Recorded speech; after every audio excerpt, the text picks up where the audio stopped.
Good day, everyone. I'm going to read something from the Gospel of John just to see how this lower resolution loads up on YouTube.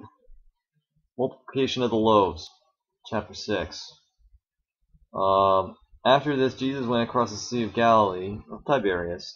A large crowd followed him because they saw the signs he was performing on the sick. Jesus went up on the mountain, and there he sat down with his disciples. The Jewish feast of Passover was near. When Jesus raised his eyes and saw that a large crowd was coming to him, he said to Philip, "Where can we buy enough food for them to eat?"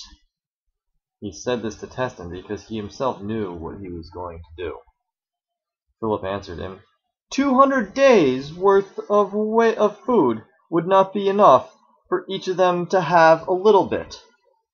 One of his disciples, Andrew, the brother of Simon Peter, said to him, "There is a boy here who has 5 barley loaves and 2 fish. But what good are these for so many?" Jesus says, "Have the people recline."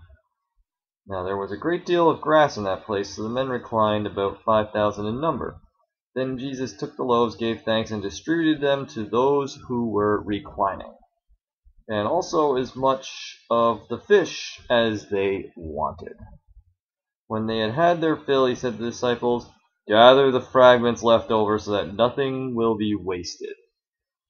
So they collected them and filled 12 wicker baskets with fragments from the 5 barley loaves that had been more than they could eat.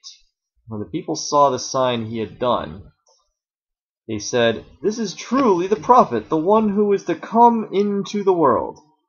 Since Jesus knew that they were going to come and carrying him off to make him king, he withdrew again to the mountain alone.